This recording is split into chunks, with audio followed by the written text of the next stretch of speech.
सोचिए कि आज आपने ऑफिस में बहुत सारा काम किया है, आपके बॉस ने या आपके कोई स्पॉन्सर है या आपके ऊपर कोई ऊपरी सर है।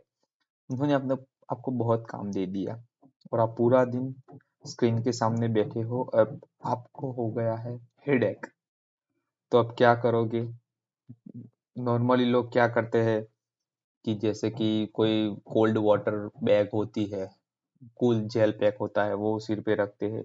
पर ऑफिस में तो ये सब नहीं कर सकते। ऑफिस में it should be looks and official. So अब क्या होगा कि उस टाइम पे हमको दवाई लेनी है, तो आजकल सबकी जुबान पे रहता है डाइक्लो। डाइक्लो ले लेते हैं। तो आज हम सबकी जुबान पे आई हुई डाइक्लो के बारे में बात करेंगे कि ये कैसे non steroidal anti inflammatory drugs, जो हम साइंटिफिक लैंग्वेज में बोलते हैं, वो कैसे यूज होती है, कैसे फिर हेडेक होता है इंड्यूस, और कैसे फिर डाइक्लोफेनेक उस हेडेक को प्रिवेंट करता है, रिड्यूस करता है। तो आइए बात करते हैं। सबसे पहले देखेंगे फिजियोलॉजी ऑफ हेडेक। तो ट्रिगर और इनिशिएशन के बहुत से फैक्टर है। Stress, lack of sleep, bright light में बहुत ज्यादा रहना, डिहाइड्रेटेड, फिर which trigger activation of pain signal. फिर पेन सिग्नल एक्टिवेट होगा तो क्या होगा? Triggers activate the transmission nerve system into the brain.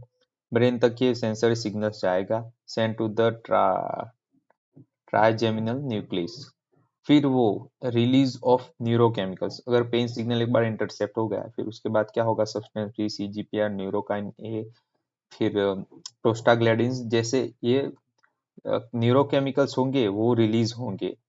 और ये न्यूरोकेमिकल रिलीज होने की वजह से क्या होगा? वाजोडायलेशन और इन्फ्लामेशन होगा। Neuropeptides cause dilation of blood vessel into the meninges, and plasma proteins leak out and cause sterile inflammation। तो ये इन्फ्लामेशन हो, वाजोडायलेशन और इन्फ्लामेशन शुरू हो जाता है, जिसकी वजह से लास्ट में हमारा क्या होगा? तो sensitization of pain receptor. Inflammatory mediator sensitize the peripheral pain receptor. Pain receptor become more sensitive to stimuli and then transmission of pain signal to the brain। तो ये हो गई पूरी pain physiology of how our headache will occur. जो normal चीज है, routine चीज में लगभग एक दिन में 10 लोग को मान के चलो को, तो शाम को 5 बजे घर पे आए काम से, और 6 बजे 10 में से 5 लोगों को तो हेडेक होता ही होगा। तो ये होगी पूरी इसकी फिजियोलॉजी, पेन परसेप्शन, मॉड्यूलेशन। अब बात करते हैं डाइक्लो, जो सबकी जुबान पे चढ़ी है, उसका क्या इफेक्ट होता है हेडेक में। Headache is trigger activate the transgeminal nerve pathway. This leads to release of prostaglandin and other inflammatory mediators, which cause the inflammation and vasodilation of blood vessels. And this all things are responsible for induction of headache। अब diclofenac ली हमने, तो क्या होगा? After oral administration, diclofenac is rapidly absorbed into the bloodstream. It reaches the sites of inflammation in the brain and surrounding blood vessels. Inhibition of COX enzyme. Diclofenac inhibits the cyclooxygenase enzyme. This enzyme is responsible for formation of prostaglandin for arachidonic acid। जैसे कि हमने पिरोक्सिकेम वाले video में बात की, last video है हमारा, उसमें भी ये पाथवे था। डाइक्लोफेनेक में भी ये पाथवे है। तो मेम्ब्रेन फॉस्फोलिपिडेज हो गया जो हमारे सेल में, उसमें से एराचिडोनिक एसिड बनेगा, उसमें से कॉक्स की वजह से प्रोस्टाग्लैंडिन I2 बनेगा, which is responsible for the pain. In case में हेडेक में, पेन में, ये सब चीजें रिस्पॉन्सिबल है। तो diclofenac inhibit the COX enzymes, so it cannot convert arachidonic acid into prostaglandin. So reduction of prostaglandin, inhibition of COX enzyme reduce the synthesis of prostaglandins. This decrease the inflammation, vasodilation and sensitivity of pain receptor। तो ये हो गई पूरी physiology, mechanism of action. जैसे पहले हमने physiology देखी, उसके बाद how diclofenac reduce the headache, it's mechanism. तो ये उसकी पूरी सिंपल मैकेनिज्म है। आइए बात करेंगे उसकी साइड इफेक्ट्स के बारे में। तो gastrointestinal side effect like nausea, ये तो कॉमन है। Indigestion, abdominal pain, heartburn, gastritis, peptic ulcer, GI bleeding. GI bleeding कब होता है? अगर हमें फिर आदत पड़ गई कि ये हेडेक है, थोड़ा सा भी फीवर है, तो भी हम डायरेक्ट डाइक्लोफेनेक ले ही लेंगे। तो बहुत टाइम के बाद हमारी बॉडी में, हमारे स्टमक में जो एसिड रिलीज होगा, जो हमारे स्टमक के सराउंडिंग वॉल को फिर डिस्ट्रॉय करना शुरू करेगा। क्यों डिस्ट्रॉय करना शुरू करेगा?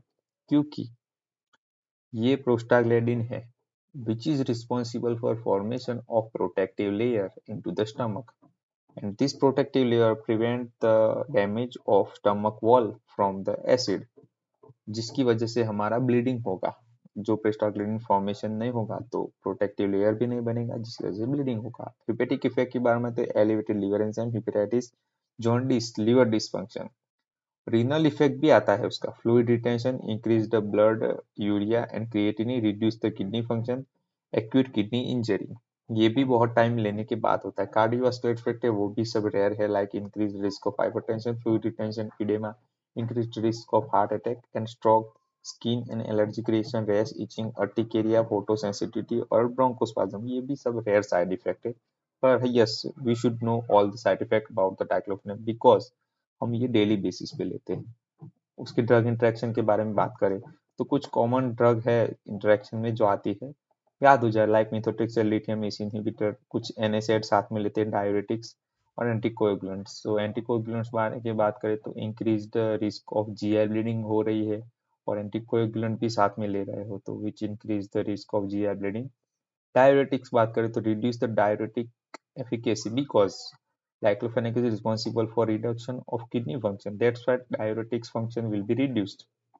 अदर NSAIDs के बारे में बात करें तो increase the risk of GI bleeding because अगर नॉर्मल पेशेंट को तो नहीं पता है कि 2-3 में NSAID साथ में ले रहा हूँ, अगर 2-3 NSAID साथ में ले रहा है तो ड्रग इंटरेक्शन होगा, ड्रग इंटरेक्शन की वजह से ज्यादा जीआई ब्लीडिंग होगा, अल्सर होगा और किडनी टॉक्सिसिटी हो सकती है। एसी इनहिबिटर्स का भी इसमें इम्पैक्ट रहेगा, लिथियम का इम्पैक्ट रहेगा, लिथियम टॉक्सिसिटी बढ़ेगी, methotrexate increase the methotrexate level leading to toxicity, myelosuppression, mucositis and hepatotoxicity.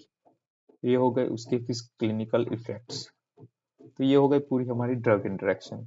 अब जो नॉर्मल सबको पता है कि डाइक्लोफेनेक कौन कौन से फॉर्म में आता है, आज उससे भी एक ज्यादा एक सस्टेन रिलीज, प्रोलॉन्ग्ड रिलीज भी डाइक्लोफेनेक आता है।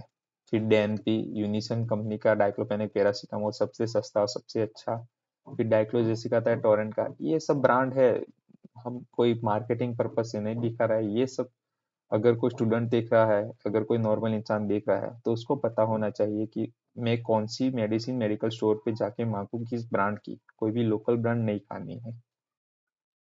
तो thank you guys for your attention.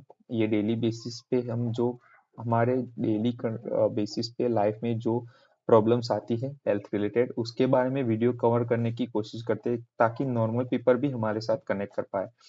Normal paper के साथ फार्माकोलॉजी या मेडिकल के रिलेटेड कोई भी स्टूडेंट है, लाइक नर्सिंग, कोई एमबीबीएस भी पढ़ रहा हो या कोई फार्मेसी पढ़ रहा हो, फार्माकोलॉजी में फार्म कर रहा हो, कोई प्रोजेक्ट कर रहा हो जिसमें डाइक्लोफेनेक पे प्रोजेक्ट है, तो ये सब पूरी इंफॉर्मेशन उसको ध्यान में रख के अपना प्रोजेक्ट कर सकता है और अपनी आगे की पढ़ाई भी कर सकता है। ये नॉर्मल फिजियोलॉजी है, नॉर्मल मैकेनिज्म एक्शन है, कोई भी याद कर सकता है। तो ऐसे ही इंफॉर्मेटिव वीडियो के लिए हमारे चैनल को सब्सक्राइब कीजिए, लाइक कीजिए हमारे वीडियो को, और अपने मेडिकल के फील्ड रिलेटेड दोस्तों के साथ ये वीडियो शेयर कीजिए। तो मिलते हैं नेक्स्ट वीडियो में। फिर से एक बार बता देता हूँ, सब्सक्राइब कीजिए। मिलते हैं नेक्स्ट वीडियो में।